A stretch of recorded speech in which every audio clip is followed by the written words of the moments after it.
세련됨이 공존하는 SUV를 경험할 시간. 모하비 더 마스터가 8시를 알려드립니다.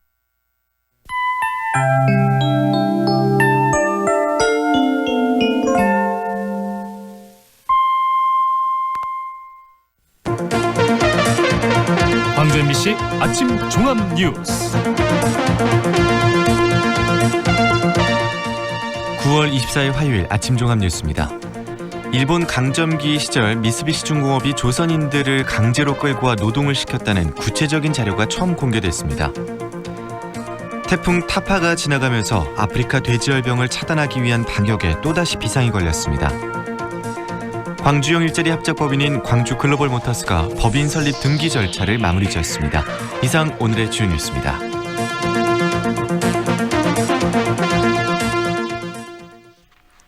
일본 아베 정권은 일제강점기에 강제징용은 없었다며 역사를 부정하고 있습니다.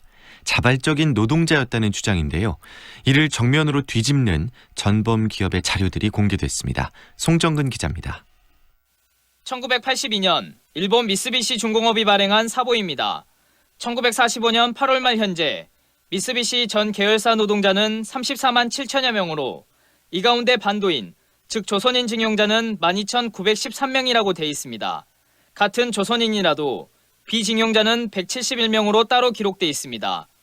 미쓰비시에서 일했던 조선인들에 대해 자발적인 노동자일 뿐이라고 일축해온 아베 정권과 미쓰비시 측 주장을 정면으로 뒤집는 내용입니다.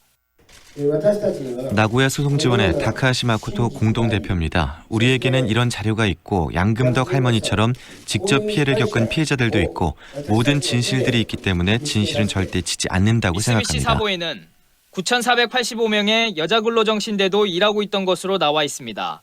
다만 일본 정부가 자국 여성을 상대로도 근로정신대를 운영했기 때문에 전체 인원을 한국 피해자로 보기는 어렵습니다. 사보를 공개한 일본의 시민단체는 한국 대법원 판결에도 일본 정부가 태도를 바꾸지 않고 있는 데다 경제보복으로 양국 간 갈등이 깊어지는 걸 보고 공개를 결심하게 됐다고 밝혔습니다. 그러면서 이 자료를 일본 국회의원에게 전달해 외무성 등 일본 정부의 답변도 끌어낼 계획이라고 덧붙였습니다. 근로정신대 강제징용 피해자 양금덕 어르신입니다.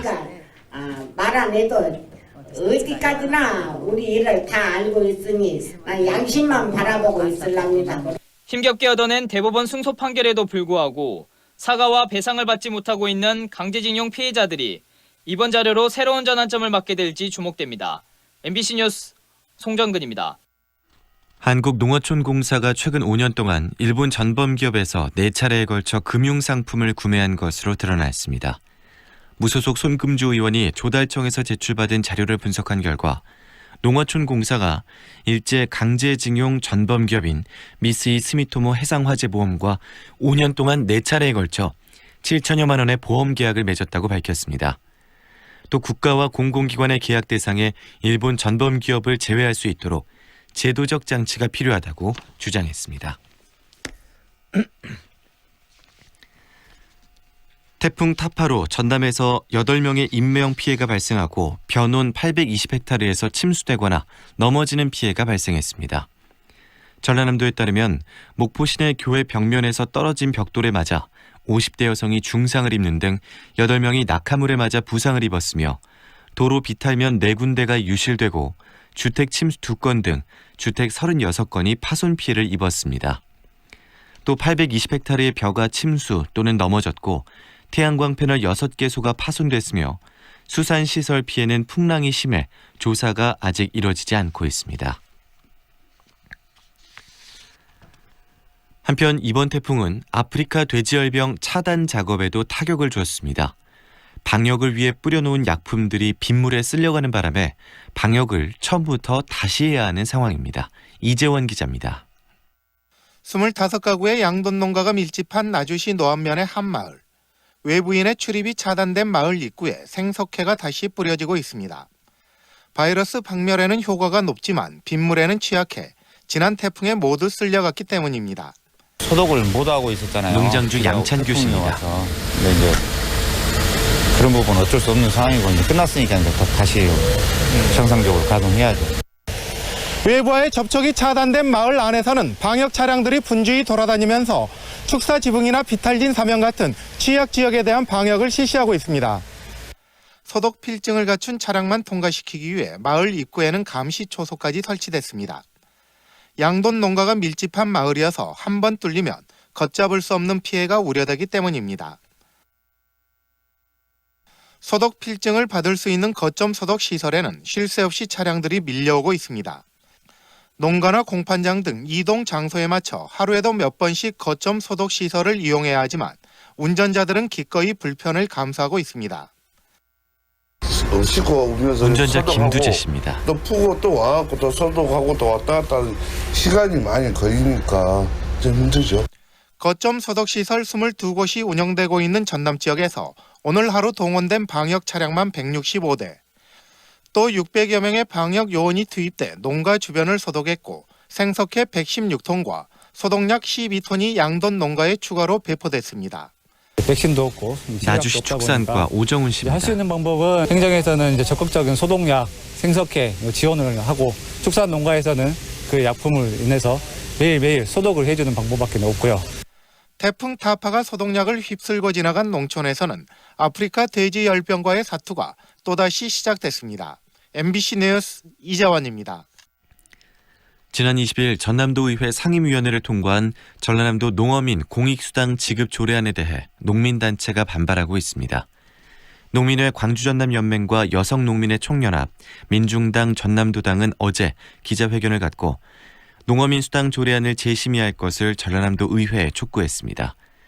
이들 단체는 도의회 농수산위원회가 전라남도의 안보다 후퇴한 부실 조례안을 통과시켰다며 오는 30일 본회의 통과를 시도한다면 도민의 저항에 직면하게 될 것이라고 경고했습니다.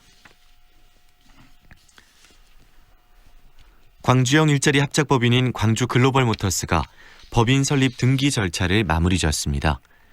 광주시는 법인 설립 초기에 업무 지원단을 구성해 관리 직원 공개 채용과 공장 부지 매입 등의 공식 업무를 추진하겠다고 밝혔습니다. 빅그린 산단에 들어설 자동차 공장에 대한 기본 설계는 2대 주주인 현대자동차가 담당하고 공장 부지 조성 공사는 90% 이상 진행된 것으로 알려졌습니다. 광주시는 공장 건축 허가가 완료되고 나면 늦어도 12월 중에는 자동차 공장 착공식을 가질 계획입니다. 어등산 관광단지 조성 사업을 위한 민간 사업자와의 최종 협약이 다음 달 초에 체결될 것으로 전망됩니다. 광주시는 어등산 관광단지 조성 사업의 우선 협상 대상자인 서진건설 컨소시엄이 수익성을 높이기 위한 사업계획 변경안을 제출함에 따라 전문기관 용역 등 타당성 검토를 거쳐 다음 달 초쯤에 협약을 체결할 예정이라고 밝혔습니다.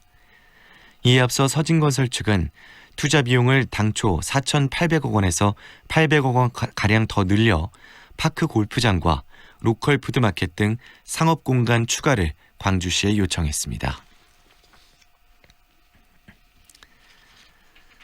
조선대학교가 새 총장 선출을 위한 절차에 본격적으로 들어갔습니다. 조선대 총장 선거관리위원회는 어제 후보 4명이 참여하는 정책 토론회를 개최한 데 이어 오는 26일과 27일에는 사전 투표를 진행할 예정입니다. 또 다음 달 1일 본투표를 통해 새 총장 후보를 선출하기로 했습니다. 하지만 강동원 전 총장이 제기한 선거 중지 가처분 신청이 받아들여질 경우 선거 절차가 중단될 가능성도 있습니다. 광주 지역 시민사회단체들이 바르게 살기 운동 전국 회원대회 행사에 광주시가 3억 원을 지원하기로 한 데 대해 강하게 반발하고 나섰습니다. 여러분은 지금 광주 MBC 라디오를 듣고 계십니다. 광주지방 현재 기온 13도입니다. 광주 MBC 아침 종합 뉴스를 마칩니다.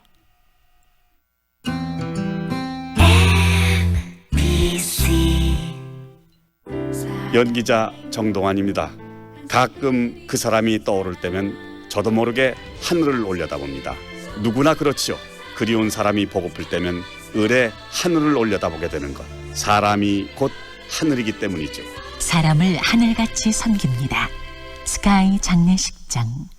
산, 들, 바다를 품은 청정지역 부안에서 자란 하늘이 내린 선물 오디. 달콤한 맛과 풍부한 영양을 품어 아이부터 어른, 남녀노소 모두에게 사랑받는 하늘이 내린 보물 부안 오디. 이제 오디는 부안 오디를 꼭 기억하세요. 오디가 오디에 좋은 거죠? 지금 시각은 8시 10분입니다.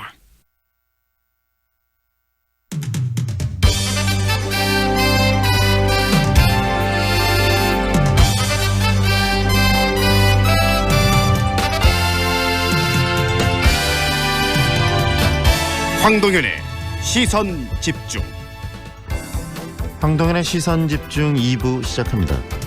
일제 위안부는 매춘의 일종이라는 발언을 한 연세대학교 유석춘 교수의 발언을 두고 후폭풍이 거셉니다. 총학생회와의 총동문회는 류 교수의 파면을 요구하는 서명운동에 나섰고요. 또 시민단체들의 규탄 성명도 잇따르고 있는 상황입니다. 일본군 성노예제 문제 해결에 앞장서고 있는 정의기억연대 역시 류 교수의 즉각적인 해임을 요구하면서 목소리를 높이고 있는데요. 정의기억연대 윤미향 대표 연결해서 관련 이야기 그리고 입장을 듣겠습니다. 26일부터 전남 영광에서는 2019 이모빌리티 엑스포가 열리게 됩니다. 닷새 동안 열리게 되는데요. 다양한 이모빌리티 기술 그리고 여러 가지 상품들이 소개되는 그런 전시, 산업 전시회라고 할 수 있을 겁니다. 이 모빌리티가 무엇이고 또 지역 일자리 창출과 경제 활성화에 어떤 역할을 하게 될지 영광군 한재철 이 모빌리티 산업과장 연결해서 관련 이야기 듣는 시간도 준비했습니다. 2017년을 기준으로 국내 자살률이 OECD 국가 중에서 2위를 차지할 정도로 높은 수치를 기록하고 있다고 합니다. 이 대한민국이요. 지난해 보건복지부의 실태 조사 결과를 보면 자살 사망자들 대부분이 자살 징후를 보이지만 주변에서는 이를 알아차리지 못하는 경우가 대부분이라고 합니다. 이들이 보내는 경고 신호의 유형과 의미 그리고 더불어 청년 자살의 문제점에 대해서 오늘 이야기 들어보는 시간 준비했습니다. 광주광역정신건강복지센터 김수로 마음건강주치의와의 인터뷰가 준비되어 있습니다. 황동현의 시선집중 계속됩니다. 여기는 4차 산업혁명을 이끌어갈 에너지 신산업과 미래형 자동차 전장산업의 중심. 광주형 일자리로 함께 성장하고 든든한 지원과 혜택으로 기업 경쟁력을 높이는 혁신적인 클러스터. 모이면 더 큰 미래가 보입니다. 광주 국가혁신 클러스터. 상무와 수완이 가까운 프리미엄의 중심. 무진로 진아리체 리버뷰가 옵니다. 무등산 영산강 특급 조망. 원스톱 중심 생활을 누리는 명품 중대형. 무진로 진아리체 리버뷰 062-223-0002 진아건설. 무궁화 신탁과 함께 동구를 대표할 새로움이 찾아옵니다. 문화전당역이 내 집 앞에, 충장로가 내 집 앞에. 사람이 붐빈다. 수요가 넘쳐난다. 매력 넘치는 오피스텔 문화전당역 오펠리움. 9월 오픈 예정. 062-942-0808. 좁은 국토를 효율적으로 활용하여 에너지 영토를 넓혀가는 기업이 있습니다. 탑솔라. 생명의 가치를 높이고 미래의 변화를 준비합니다. 하늘의 태양을 땅의 태양으로. 탑솔라. MG 새마을금고 음악회 인천, 창원, 울산, 공주, 원주, 부산, 제주, 광주, 구미, 전주, 대구, 안산, 청주까지 13개 도시에서 펼쳐지는 새마을금고 최초의 음악회에 여러분의 많은 관심 바랍니다. MG 새마을금고, 가까운 새마을금고에 문의하세요. 저는 신혜선이었습니다. 전체 관람가. 안녕하세요. 국제농업박람회 홍보대사 송가인이어라. 2019 국제농업박람회가 전라남도 농업기술원에서 10월 17일부터 27일까지 열립니다. 농업이 바꾸는 새로운 세상 국제농업박람회로 고고! 아따 싸게 가장 깨! 2019 축의 무돌길 한바퀴 행사가 10월 5일부터 6일까지 이야기가 있는 문화생태 탐방로 무등산자락 무돌길에서 펼쳐집니다. 음악회와 사진 촬영 대회 등 다채로운 이벤트가 함께하는 무돌길 가을여행. 참가 신청은 무등산 보호단체 협의회 홈페이지와 062-528-1187로 문의하세요. 사대 장 보러 가장께. 비가 많이 오는데요? 아 몰라는가. 나주 혁신도시의 삼포농협 로컬푸드 직매장은 지하주차장에서 매장으로 바로 갈 수 있단게. 그래요? 다양한 상품과 지역에서 생산된 농수산물이 겁나게 많단께. 장 보러 갈 때 나주 혁신도시에 있는 삼포농협 하나로마트. 얼른 오셔잉.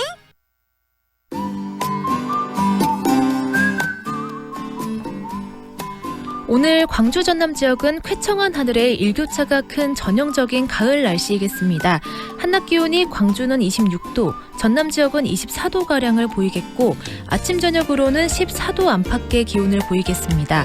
일교차가 10도가량 차이가 날 것으로 보입니다. 건강관리에 유의하시기 바랍니다. 출근길 지나면서 교통량 증가하고 있습니다. 인방울대로 양산사거리에서 신용교차로 방향으로 밀려 지나고 있고요. 연양로 양지마을에서 양산 우체국 사거리 방향으로 정체됩니다.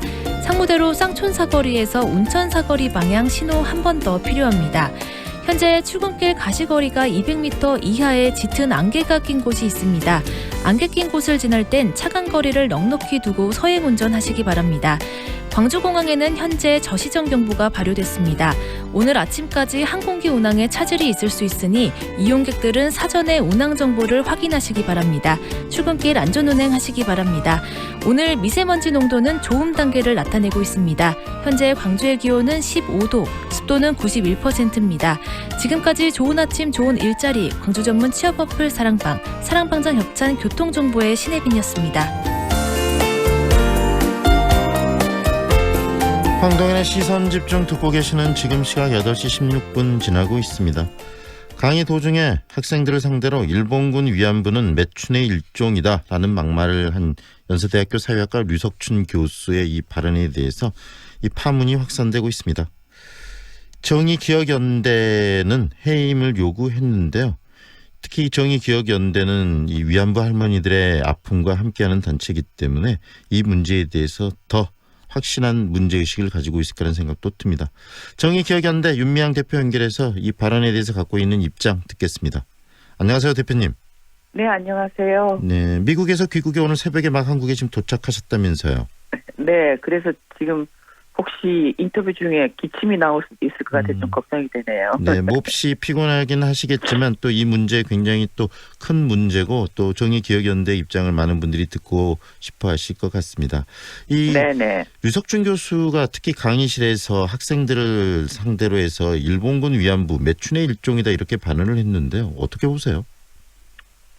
사실은 정말 좀 끔찍하죠. 그러니까 그동안 피해자들이 일본 우익들에게 들어왔던 이야기들을 이젠 피해자들과 함께 어떤 역사적인 시간을 함께 공유했던 분들이잖아요. 네. 그런데 그분들이 더군다나 우리 사회의 그 어떤 지식인, 지도층이라고 할 수 있는 사람들이 할머니들을 결국은 자발적 매춘부란 얘기는 일본 정부는 책임이 없다, 다 피해자 탓이다라고 하는 그런 어떤 비난을 하는 거거든요. 네네. 네, 이건 정말 해서는 안 되는 피해자들에게 또다시 2차, 3차 가해를 행하는 행위다. 그렇게밖에 볼 수 없을 것 같아요. 참 참담하죠. 죄송스럽기도 하고. 네. 그렇습니다. 실질적인 그 피해자 할머니분들에게 1차적인 가해를 하는 그런 발언이기도 하지만 또 우리 대한민국 국민에 대한 일종의 좀 모욕적 발언이라는 그런 이야기도 나오거든요. 그 부분은 어떻게 보세요? 사실은 그렇죠. 뭐 강제 동원도 가짜다. 위안부 피해자도 가짜다. 일제 식민지 시기가 오히려 우리 사회에 더 긍정적인 영향을 미쳤다. 뭐 발언의 하나하나를 보면 다 반박할 수도 없을 정도로 네. 중국과 대만을 견주어서 대만을 비아냥거리기도 하고요. 네.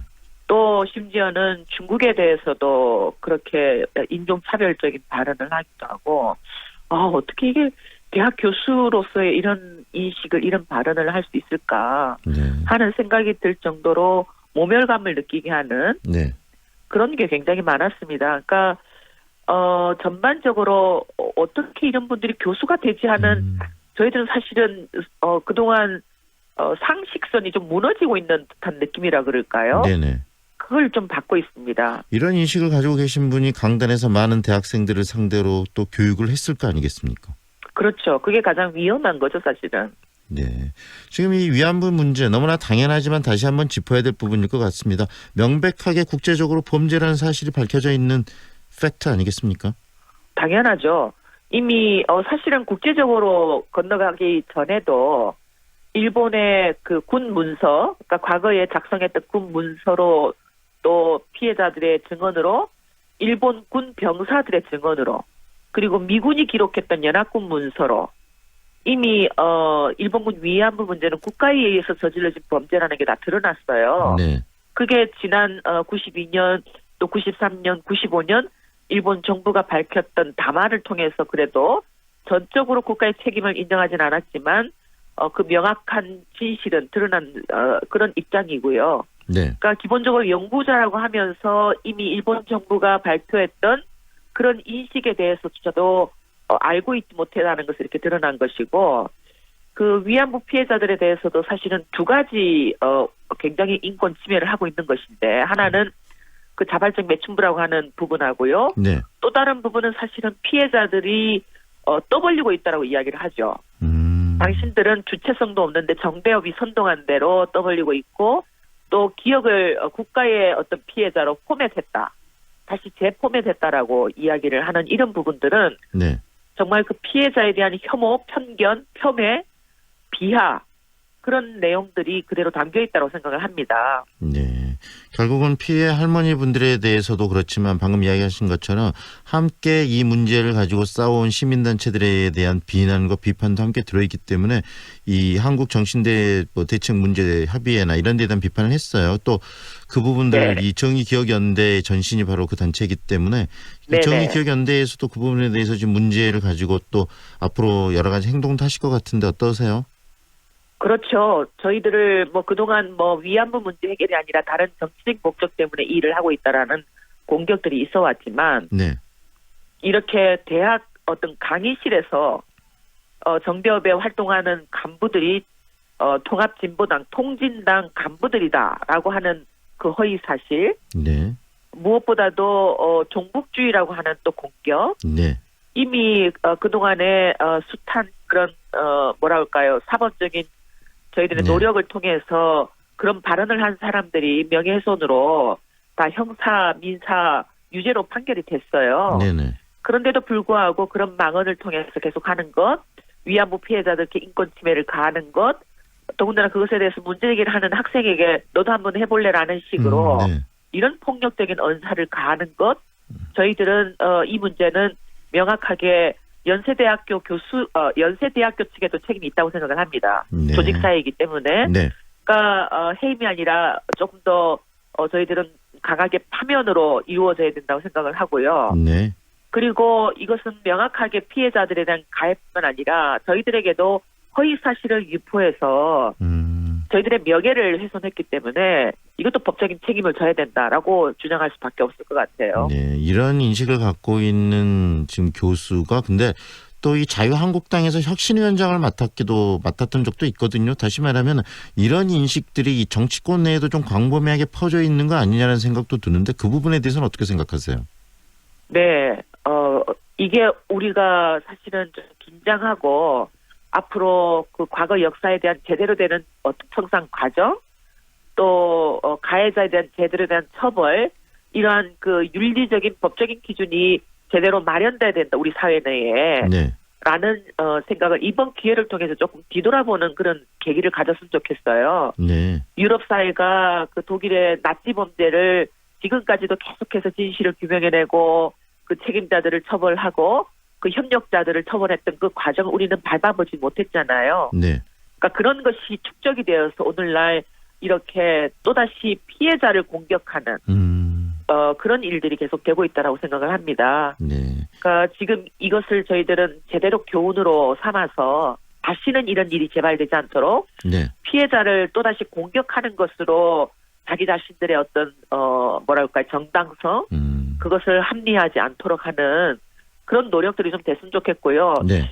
이번 이 기회를 통해서 강의실 안에서라도 이러한 피해자들의 명예를 훼손하고 누군가에게 약자를 공격하는 이런 일들은 당연히 잘못되었다라는 것을 좀 보여줬으면 좋겠습니다. 네. 앞으로 그 부분에 대해서 적극적으로 법률적 대응이 필요하다면 법률적 대응도 하겠다는 말씀으로 이해가 되네요. 네, 그렇습니다. 네. 오늘 말씀은 여기까지 들을게요. 고맙습니다, 대표님. 네, 고맙습니다. 지금까지 정의기억연대 윤미향 대표와 함께했습니다.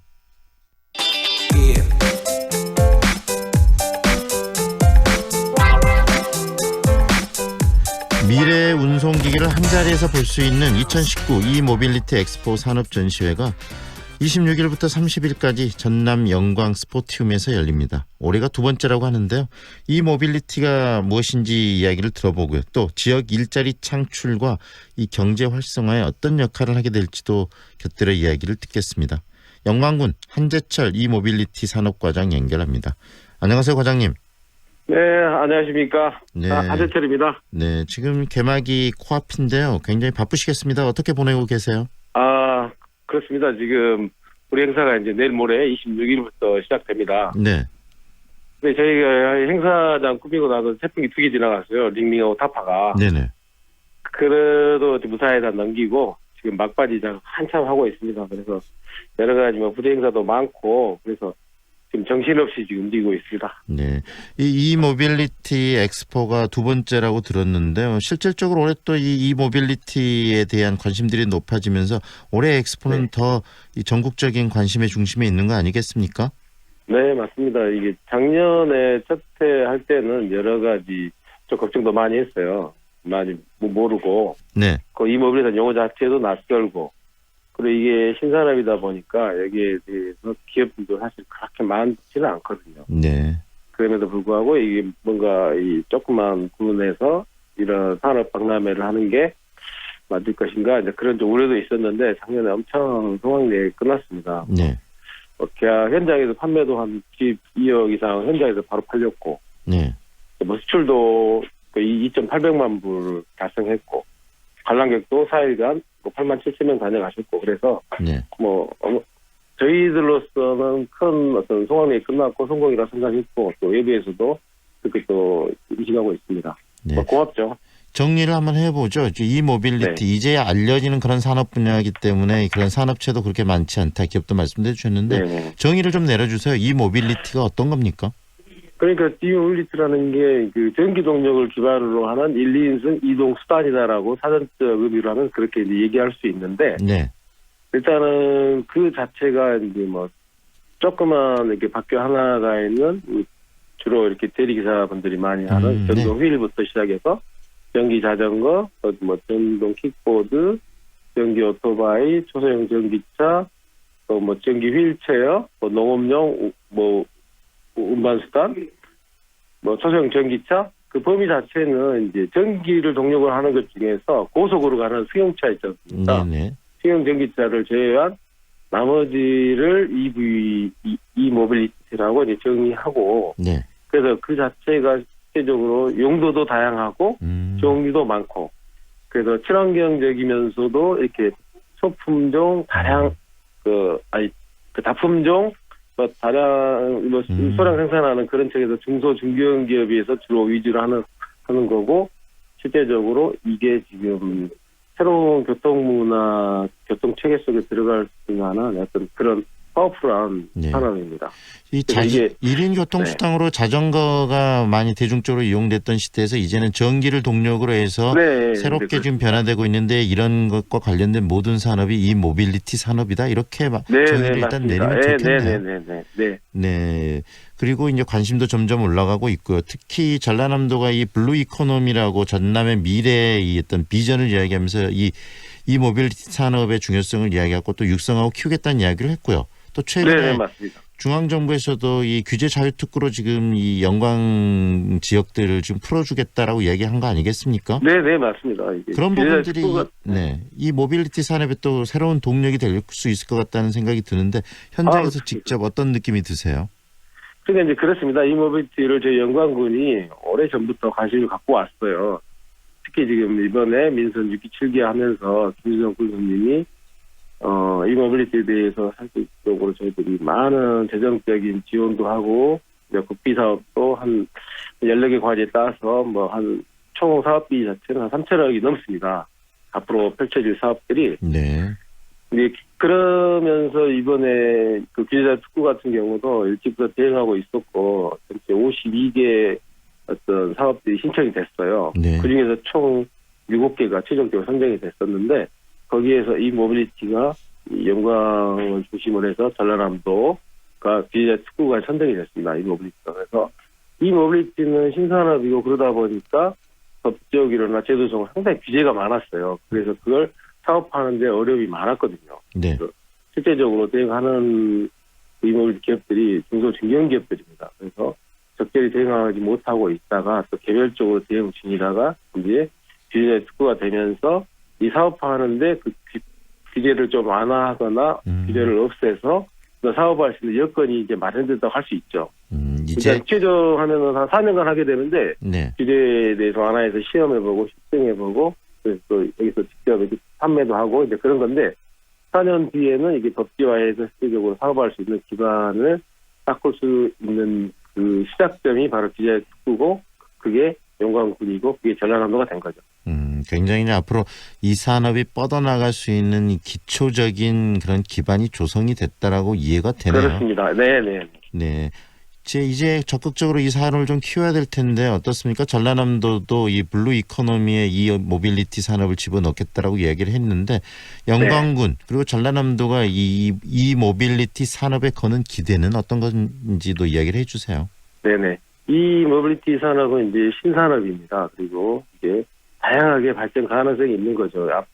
지금 사회는 전문직을 중심으로 해서 한두 명 가구, 1, 2인 가구가 늘어나고 있고 환경 문제가 중요시되고 있고 기존과 다르게 어떤 새로운 환경 문제가 다 중요시되고 있어서 이 산업 자체는 연간 한 10.5% 정도를 성장하고 있습니다. 네.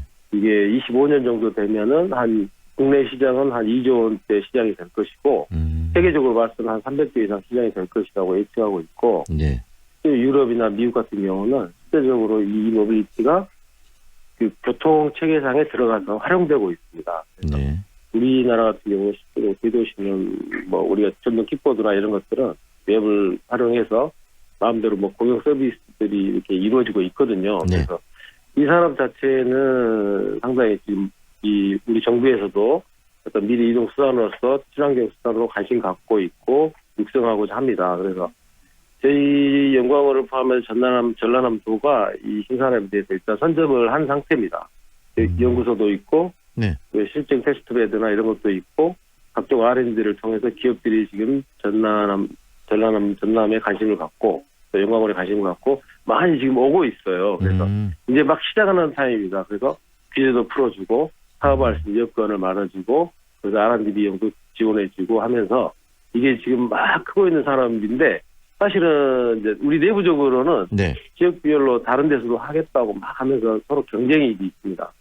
그래서 앞으로 과제는 그런저런 사실 전라남도가 그 산업적인 기반이 취약하지 않습니까? 네네. 또 이게 뭐 농업이나 뭐 이쪽 업 이런 쪽 산업이 많이 있는 편인데 이제 새로운 미리 먹거리 산업으로서 우리 김영일 도지사님이 그 블루 이코노미 안에 블루 그 트랜스포터라 해가지고 이 모빌리티 산업을 지정해서 지금 역점적으로 추진하고 있습니다. 이게 전남의 향후 미래 먹거리 산업이 될 것이고 네. 이게 또 다시 대한민국의 미래 먹거리 산업이 될 것이고 이게 세계적으로 어떤 뻗어나가는 저기 시작점이 될 것이다. 사람이 될 것이다. 말씀이시네요. 기대하고 있습니다. 그리고 그렇게 되면 또 영광군을 그 중심에 있게 되면은 영광군 내 일자리 창출 그리고 또 지역 경제 활성화도 굉장히 큰 기여를 할 산업이네요.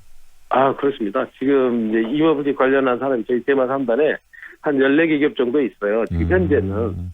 근데 지금 들어오려고 하고 문의하는 기업들 한 100여 개가 됩니다. 네. 그래서 이게 여건이 좀 더 갖춰지고 이제 하면은 뭐 저희 영광군이 대한민국의 세계의 어떤 이물 산업을 선도하는 그런 지역이 될 것이다라고 기대하고 있습니다. 네. 그러면서 이번에 또 엑스포를 개최하시는데 엑스포에 많은 분들이 또 이 관심 있는 분들이 좀 참여해서 송악리에 끝났으면 하는 바람도 듭니다. 이 엑스포를 좀 시민들이 즐길 수 있는 여러 체험거리나 프로그램이 있으실 텐데 소개해 주시겠어요? 네네네. 저희 이제 엑스포는 산업 전시회이기도 하고 뭐 학술 포럼도 합니다. 현대자동차에서 와서 하고 광주과학위원회에서도 하고 하는 그런 포럼도 있지만 실질적으로 일반인들에게는 그 제품을 직접 타보고 만져보고 그래서 직접 구매할 수 있는 그런 장입니다. 그래서 저희 엑스포팅은 실질적으로 체험할 수 있는 게 다양하게 만들어져 있어요. 그리고 뭐 로봇 공연도 볼 수도 있고 또 개막식에 오시면은 블랙 이글스 축하 비행도 볼 수도 있고 그리고 또 토요일 날은 그 한류 문화를 대표하는 뭐 K-pop 가수들이 와서 K-pop 공연을 또 저녁에 합니다. 그래서 일단 오시면은 만족하실 거예요.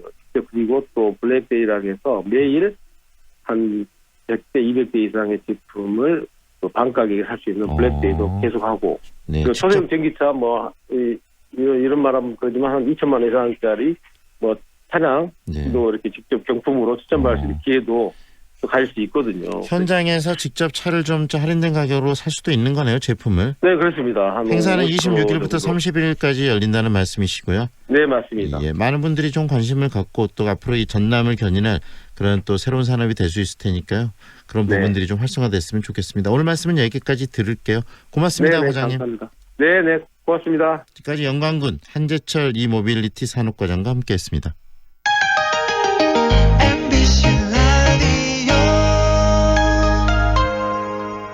경제적으로 어려운 이웃들이 스스로 새로운 삶을 열어갈 수 있도록 광주시 자회생상품 공동 브랜드 소소드림이 더 큰 희망을 드리겠습니다. 착한 소비로 소중한 나눔을 실천하는 소소드림. 자회사업 참여 이웃들의 아름다운 내일을 응원합니다. 광주광역 자회센터. 4월 7일 장례를 치르신 유족 박상아 님입니다. 엄마 보내고 참 힘들었는데 위로가 많이 됐어요. 3월 4일 장례를 치르신 유족 전승현 님입니다. 덕분에 잘 치렀습니다. 정말 감사합니다. 진정한 위로 남문 장례식장. 명품 엘리체가 드리는 또 하나의 프리미엄 하우스 광산 엘리체 레이크시티. 숲 3단 핵심 교통을 품은 숲세권 명품 라이프와 특급 개발 호재와 만나는 앞선 미래가치. 프리미엄의 한 라인을 누리다. 프리미엄 웰테크하우스 광산 엘리체 레이크시티 062-573-4400 서진건설. 또 한 번의 감동. 화순 3차 한국 아델리움 센트럴이 옵니다. 화순 가장 빛나는 자리에서 누리는 편리한 생활 인프라로 한국 아델리움의 성공 신화를 다시 한번 이어갑니다. 화순 3차 한국 아델리움 센트럴 9월 오픈 예정. 1811-6734 화순교리 지역주택조합 추진위원회. 93.9 Feelings between the sheets. Why am I caressing my mama's fat knees? 세상을 보는 지역의 눈. 여러분은 지금 황동현의 시선 집중과 함께하고 있습니다. 보건복지부의 이 자살 실태 조사 결과에 따르면 자살로 사망한 사망자의 90%가 이런 극단적 선택을 하기 전에 신호를 보낸다고 합니다. 결국은 살려달라는 생존의 신호일 수도 있는데 주변에서는 대부분이 이 부분을 인지하지 못하는 것으로 나타났습니다. 이들이 보내는 신호, 그 유형을 좀 분석해 보고요.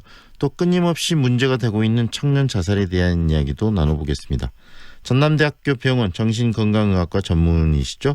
광주광역정신건강복지센터 김수로 마음건강주치 연결합니다. 안녕하세요. 네, 안녕하세요. 소개받은 정신건강의학과 김수로입니다. 네, 이 국내 자살률이 굉장히 좀 심각하다면서요? 네, 그렇죠. 추이를 좀 정리를 해주시겠어요? 네, 우리나라 자살률 추이를 살펴보면 외환위기 시기인 1998년에 급격하게 증가한 이후 지속적인 상승 경향을 보였고 2011년 최고치를 기록한 이후에는 감소세를 보이고 있기는 합니다. 네. 그러나 현재까지도 여전히 높은 자살률을 보이고 있는데요.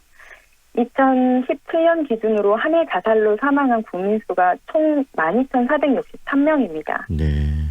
이것은 전체 사망 원인 중 암, 심장질환, 뇌혈관 질환, 폐렴 다음으로 많은 5위에 해당하는 숫자이고요. 네. 최신 연도 통계 기준으로 OECD 가입국 자살률은 평균 12명 정도가 되는데요. 네. 이와 비교해서 우리나라는 28.3명으로 2배 정도, 2배 이상이 되겠죠. 2배 이상 많고 OECD 가입국 중 2위에 해당하는 높은 수치를 나타내고 있습니다. 네. 이 자살률이 굉장히 높다는 말씀이신데 이 자살률 또 세대별로 차이가 좀 있습니까? 세대별로 나이별로. 예. 그렇죠. 예, 나이가 있는데요. 네. 전반적으로는 연령대가 높을수록 자살률이 좀 높은 양상을 보이고 있어서 네. 해마다 80세 이상의 자살률이 가장 높은 것으로 나타나고 있고요. 다만 50대 같은 경우는 60대에 비해서 약간 더 높은 자살률을 보이고 있습니다. 전반적으로는 연령대가 높을수록 자살률이 높은 경향입니다. 이 OECD 국가 중에서 굉장히 높은 자살률, 좀 심각한 문제고 우리 사회가 이걸 근본적으로 좀 풀어놔야 될 부분이 있을 것 같은데 자살의 원인들은 어떻게 분석이 되고 있습니까? 원인은 여러 가지가 있을 수 있겠는데요. 네. 그 2017년 경찰청 자료를 바탕으로 동기별 자살 현황을 분석한 결과를 보면 전체적으로 정신과적인 문제가 31.7% 정도로 가장 높은 비율을 보였고요. 네. 경제생활 문제가 25%, 육체적 질병 문제가 20.6%, 그리고 가정 문제가 8.9% 정도, 그리고 직장이나 업무상의 문제가 3.9%로 그 뒤를 이었습니다. 이 결과만 보더라도 가장 높은 비율을 차지하는 정신과적 문제, 이 문제에 대한 접근이 꼭 필요함을 알 수 있습니다. 네. 그런데 이렇게 자살을 정말 극단적으로 선택하는 분들이 선택하기 전에 주변에 여러 가지 또 신호를 보낸다면서요. 어떻게 보면 그게 좀 도와달라, 살려달라는 구조 신호일 수도 있는데 그런 부분들을 그렇죠. 주변에서 제대로 좀 인지하지 못하는 경우들이 비일비재하다는데 그 이유는 어떤 겁니까? 이제 보통 자살 시도자 대부분이 자살을 암시하는 말이나 행동을 보이는데요. 네.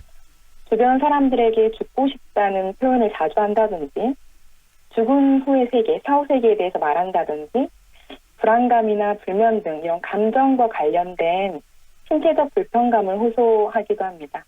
네. 또 심한 절망감이나 무기력감을 호소하거나 자기 비하적 표현을 하기도 하는데요. 네. 쉽게 알아차리기 어려운 이유는 네. 대개는 이런 자살의 징후나 위험 신호에 대해서 잘 알지 못하거나 위험하다는 인지를 하지 못하는 게 큰 이유이지 않을까 싶고요. 네. 자살 경고 징후에 대한 교육이 좀 필요하겠습니다. 바로 그 부분이 좀 중요할 것 같아요. 왜냐하면 주변에선 정말 아파하고 죽음을 생각하는데 주변에서 그걸 인지하면 서로 안아줄 수 있고 함께 그런 아픔들을 공유하면서 치유가 가능할 텐데 그러지 못하니까 극단적 선택을 하는 거 아니겠습니까? 그렇죠. 네. 그래서 가족이나 주변 지인이 이런 모습을 보였을 때 이야기를 잘 경청해주고 위험하다는 판단이 들게 되면 혼자 두지 말고 전문가에게 연결을 하는 것이 좋은데 네. 그런 역할을 잘 해주는 것이 필요할 것 같습니다. 이 자살에 대한 어떤 신호라고 느껴지면 어떻습니까? 그런 것 부분들을 어떻게 대응을 하고 또 실제적으로 그것이 자살로 행동으로 이어지는 어떤 또 기간이라는 게 존재하나요? 보통? 대개는 이제 뭐 경고 신호 같은 경우는 대부분 사망 3개월 내의 근접 시점에 관찰된다고 하고요. 네. 특히 주변을 정리하는 행동은 사망 직전 일주일 이내에 나타나는 비율이 높은 것으로 나타나기는 했지만 네. 이것은 이제 통계적인 부분이라서 개개인마다 좀 다를 수는 있겠습니다. 네. 적극적으로 구체적으로 이야기를 좀 들어가면 내 주변에 이런 이야기를 하는 사람들 좀 정리를 좀 해주시긴 하셨는데 이런 이야기를 했을 때 정말 살펴봐야 된다라고 생각되는 좀 구체적인 워딩이나 이런 게 있으면 좀 알려주세요. 일단은 그 자살 경고 징후에 대해서 어느 정도 알고 있는 것이 좋을 것 같은데요. 네네. 네, 감정의 기복이 있다든지 평소와 다르게 표정 변화가 많이 나타난다든지 수면의 양상이 많이 달라진다든지 네. 음주를 자주 하게 된다든지 혼자 있으려고 한다든지 뭐 재산을 정리한다든지 네. 언어적으로 비관적이나 절망적인 언어를 많이 표현한다든지 그런 모습들을 보이게 되는 것이 자살 경고 징후라고 생각해 볼 수 있는데요. 네. 자살에 대해서 의심이 든다면 그것에 대해서 직접적으로 물어보고 이야기를 한번 해보는 것이 좋겠고요. 곁에 있으면서 자주 이야기를 경청해주고 관심과 지지를 보여주는 것이 좋겠습니다. 그리고 문제가 된다라는 판단이 들게 되면 바로 주변 사람들, 다른 사람들이나 전문가에게 도움을 요청하는 것이 필요하겠습니다. 네. 이 자살률이 특히 나이 드신 분들에서 더 높게 나타나는 게 특별히 무슨 이유가 있나요? 경제적인 이유가 큰 겁니까? 아니면? 네, 여러 가지 이유가 있을 수는 있는데요. 네. 노인분들 같은 경우는 이제 자살 시도 방법 자체가 다른 연령대에 비해서 조금 다르게 나타나기도 해서 네. 치명도가 약간 높다고 알려져 있고 자살 시도를 하게 되면 다른 연령층에 비해서 실제로 자살 시도로 사망하게 되는 확률이 더 높아지게 됩니다. 네. 그리고 또 우리가 모든 어떤 나이대 자살에 대해서 심각함을 좀 느껴야 되겠지만 청년과 또 이 청소년기의 이 아이들이 이런 자살에 대해서 고민하는 사람들이 많다는 이야기도 나오는데 이런 고민들은 또 평생을 거쳐서 계속되고 또 우울감이나 이런 걸로 반복되기 때문에 사회 문제는 더 심각해지지 않을까라는 생각도 듭니다. 관련해서 어떤 문제점이 있다고 생각하시는지 그리고 또 이런 부분들을 해결하기 위해서 좀 나서야 될 부분이 뭐라고 생각하시는지 얘기를 좀 해주시겠어요? 청년들의 자살이 사회적으로 큰 문제가 되고 있는데요. 네. 최근에 이슈가 된 문제들도 많이 있었고 그런데 최근에 청년들 사이에서 우울증 환자가 많이 증가하고 있습니다. 이러한 증가 추세는 취업난이나 주택난 사회 초년생 겪는 그런 스트레스 등으로 분석이 되고 있고요. 대개는 무기력감을 호소하는 경우가 많습니다. 이때 적절한 개입이 되지 않을 경우에 극단적인 자살을 시도하게 될 수 있는데요. 네. 우울증이 증가하게 되면서 우울증이 적절히 치료받지 않았을 때 자살로 연결되는 경우가 있는 것 같습니다. 결국은 개인의 문제가 아니고 이 부분은 사회의 문제로 인식하고 좀 사회적 시스템을 강화할 필요성도 있을 것 같아요. 관련해서 하신 말씀 있으면 한 말씀 더 해주세요. 사회적인 시스템의 강화 부분에 있어서. 우리나라 자살률은 개인의 문제가 아니라 우리 사회가 해결해야 될 문제라는 인식을 갖는 것이 중요하다고 보고 있고요. 네. 그래서 2018년도부터 자살 예방 대책 추진을 위해서 자살 예방 정책과가 신설되었는데요. 이 각 부처와 지방자치단체, 자살 예방 및 정신보건, 사회복지 서비스 등을 제공하는 민간 위탁기관이 이런 자살 예방 관련 업무를 유기적으로 잘 수행할 수 있도록 국가 차원에서 지원하는 것이 필요하다고 보고 있습니다. 네. 그리고 한국 사회에 또 갈등이 많기 때문에 이런 사람들의 상처도 크지 않는가 싶은데 그런 부분에 대한 꼼꼼한 살핌도 좀 필요한 거 아니겠습니까? 그렇죠. 네. 오늘 말씀 여기까지 들을게요. 고맙습니다. 네, 감사합니다. 지금까지 광주광역정신건강복지센터 김수로 마음건강주치의와 함께했습니다.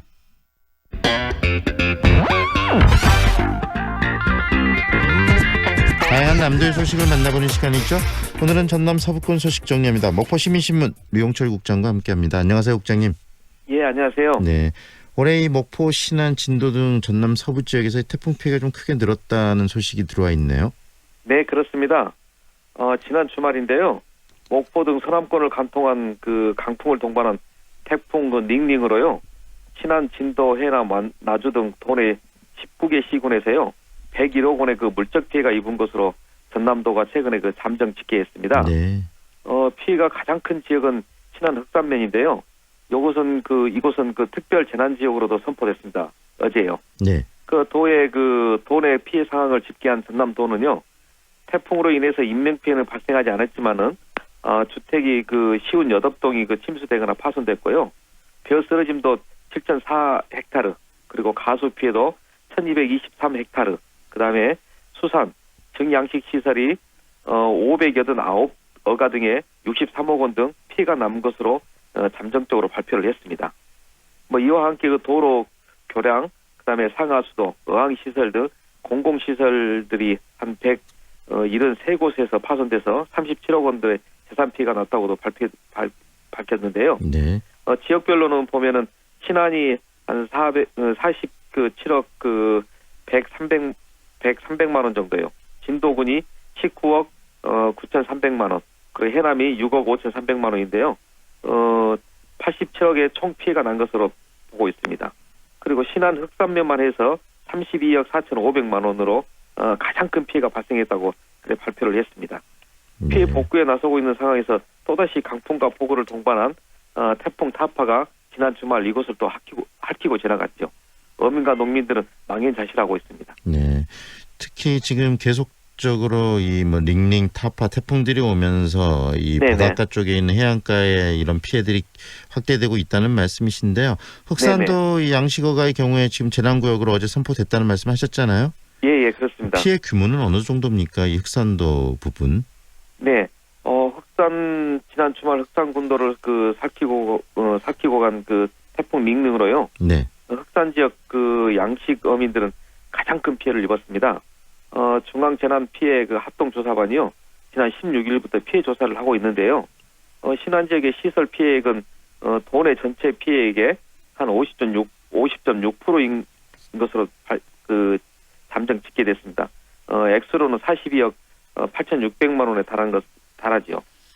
신안 지역 전복, 우럭, 양식장에 141곳이 시설이 파손됐습니다. 네. 피해액만으로도 한 12억 정도 되는 액수입니다. 아직 전복, 우럭, 생물 피해는 포함되지 않아서요. 계속 또 늘어나겠네요. 더욱더 늘어날 것으로 보입니다. 네. 여기에 천일염 저장 창고나 어산 어망 피해 파손 등 이런 것까지도 합하게 되면요. 피해액은 좀 더 늘어날 것으로 보고 있습니다.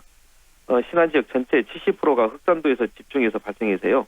흑산 지역 어민들이 시름이 이만저만이 아닙니다. 지역 정치권과 신안군에서 요구로 흑산군도 지역이 특별 재난 지역으로 지정이 어제 됐는데요. 네. 신안군의 이런 특별 재난 지역에 지정되면요. 신안군에 아주 재정적으로 도움이 되는 것으로 밝히고 있습니다. 네. 복구 소요액에 지방비 부담액 중 특별 재난 지역 선포 기준액을 제외한 지방 80%가 국비를 지원받을 수 있어서요. 네. 이런 재정난을 겪고 있는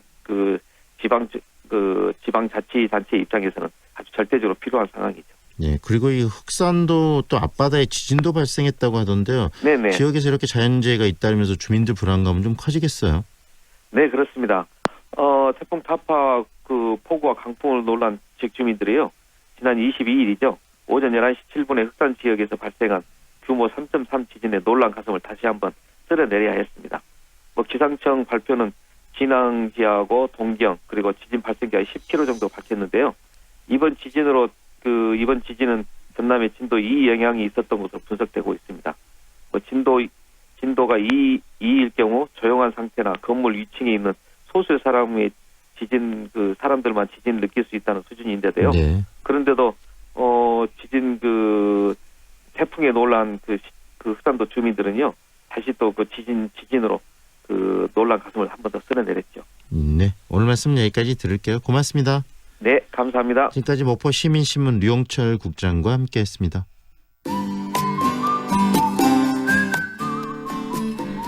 본격적인 가을이 시작되고 있습니다. 아침 공기가 한결 쌀쌀해졌는데요. 전국적으로 기온이 14도가량을 보이고 있습니다. 한낮에는 쾌청하고 맑은 하늘에 볕이 내리쬐면서 광주의 낮 기온은 26도까지 오르겠고요. 전남 지역은 24에서 26도 사이의 기온을 보이겠습니다. 일교차가 10도 이상으로 나타나겠고 얇은 겉옷으로 체온 조절에 신경 써주시기 바랍니다. 내일도 오늘과 비슷한 청정한 가을 날씨를 보이겠습니다. 다만 일교차가 15도 안팎으로 더 크게 날 것으로 보입니다. 현재 광주의 기온은 16도, 습도는 93%입니다. 회제로 원광대 한방병원 사거리에서 주월 사거리 방향, 원광대 한방병원 사거리부터 차간거리 좁혀 지나고 있고요. 풍암저수지에서 마제우체국 사거리 방향 풍암저수지 지나면서 밀립니다. 서암대로 동운 고가도로에서 경신여고 사거리 방향 좌회전하는 차량들 신호 2번 필요하고요. 무진대로 기아자동차 사거리에서 상무주공 사거리 방향으로 정체됩니다. 지금까지 좋은 아침 좋은 일자리 광주 전문 취업 어플 사랑방장 협찬 날씨와 교통정보의 신혜빈이었습니다.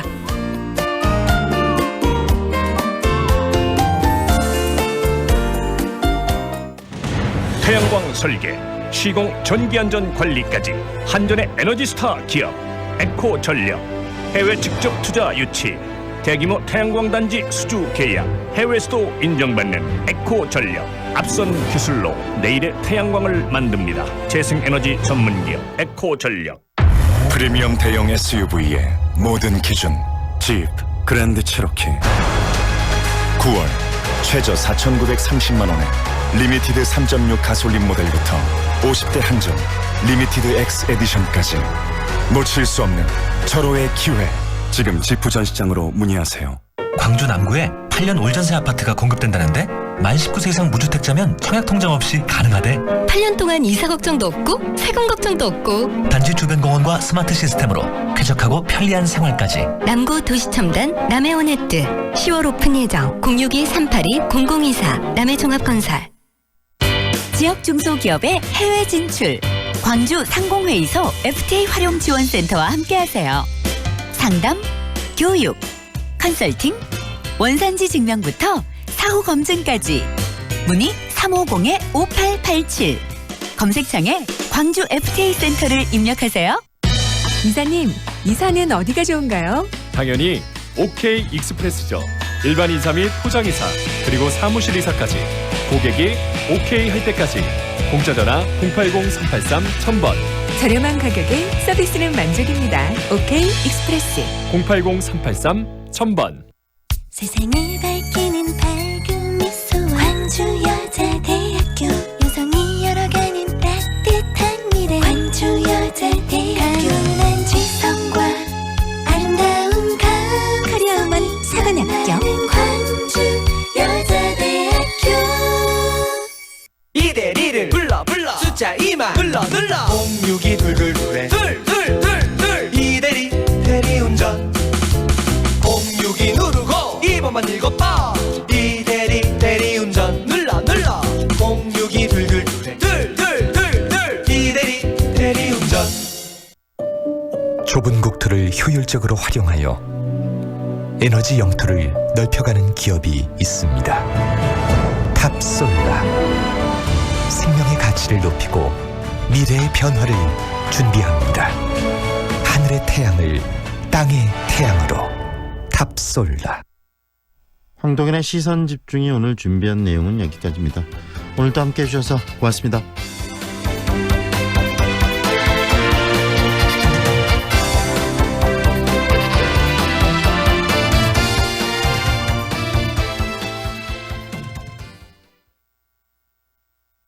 지금 시각은 8시 57분입니다. 진심을 팝니다. 안심을 삽니다. 품질은 높이고 가격은 낮추고 기쁨은 2배. 엄청 넓어진 화순축협 하나로마트. 양축가의 희망을 조합원의 활력을 11월 30일까지 추첨을 통해 총 500분께 푸짐한 경품을 드립니다. 화순고와 가까운 화순축협 하나로마트. MG 새마을금고 음악회 인천, 창원, 울산, 공주, 원주, 부산, 제주, 광주, 구미, 전주, 대구, 안산, 청주까지 13개 도시에서 펼쳐지는 새마을금고 최초의 음악회에 여러분의 많은 관심 바랍니다.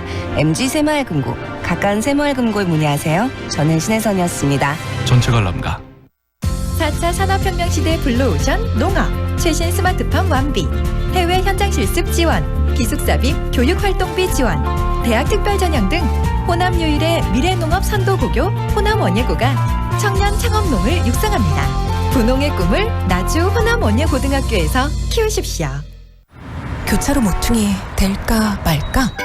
될까 말까 할 때는 되지 마세요. 파도도 잔잔한데 구명조끼 입을까 말까? 입을까 말까 할 때는 입으세요. 안전을 망설이지 마세요. 안전을 눈치 보지 마세요. 공익광고협의회. 안녕하세요. 스포츠 클라이밍 국가대표 김한울이라고 합니다. 초등학교 3학년 때부터 시작을 했는데요. 첫 대회 나갔는데 꼴등을 했던 기억이 나요. 어려운 코스들을 등반을 해서 완등을 했을 때 기분이 좋은 것 같아요. 성취감도 느끼는 것 같아요. 클라이밍은 자기만의 싸움이죠. 홀드 하나하나 잡으면서 자신의 길을 찾아갈 수 있는 것 같아요. 일단은 도쿄올림픽에 출전하는 게 첫 번째 목표예요. 국제대회에서 좀 더 나은 성적을 얻는 게 제 목표인 것 같습니다. 근데 앞으로 지도자 생활을 할 수 있고 또 아니면 뭐 이렇게 센터를 차린다든지 할 수 있기 때문에 클라이밍은 제 삶의 밥줄입니다.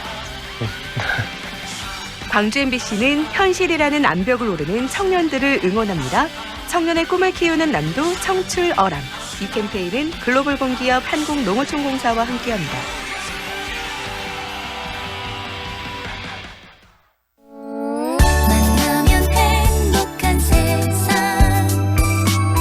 MBC 문화방송